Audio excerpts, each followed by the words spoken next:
இந்த 2025ஆம் ஆண்டு லெந்து ஆராதனையிலே உங்களோடு தேவ செய்தியை பகிர்ந்து கொள்ள கர்த்தர் கொடுத்த இந்த பெரிய வாய்ப்புக்காக நன்றி. எனக்கு கொடுக்கப்பட்ட தலைப்பு Jesus starting ministry in the power of the spirit.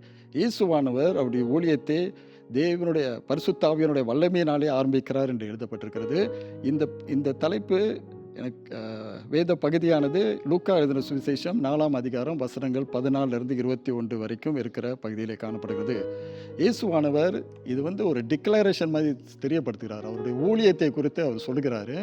It's a very important statement. இது ஒரு சர்மன் கூட எழுதப்பட்டிருக்கிறது. இந்த சர்மன் அவர் ப்ரீச் பண்ண பிறகு அவரை கொலை செய்கிற அளவுக்கு கொண்டு போயிட்டாங்க.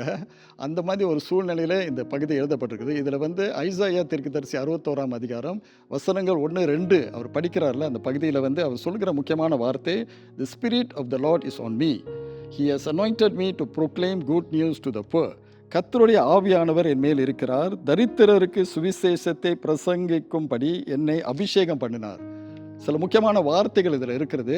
இதை குறித்து நம்ம இந்த தெய்வ செய்தியை நம்ம ஆராய்ந்து பார்க்கும் பொழுது கர்த்தர் நம்மோடு பேசுவார், இடைப்படுவார் என்று நான் விசுவாசிக்கிறேன். கண்களை மூடி நாம் ஜெபம் செய்வோம். தகப்பனே, நம்முடைய சமூகத்திலே நிற்கிறோம் ஐயா.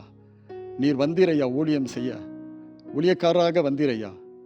ஆண்டவரே, நீர் உம்முடைய அபிஷேக தேவ வல்லமையினால, தேவ அபிஷேகத்தினால, பரிசுத்த ஆவியினால நிரப்பப்பட்ட ஊழியங்களை செய்தீர் என்று நாங்கள் படிக்கிறோம். எங்களுடைய ஊழியங்களும் எப்படி இருக்கிறது என்று நாங்கள் ஆராய்ந்து பார்க்க இந்த நாளில் ஐயா எங்களை நாங்கள் ஒப்புக் கொடுக்கிறோம். Father, you speak to us Lord. எங்களோடு நீங்கள் பேசுங்க, எங்களோடு இடைப்படுங்க.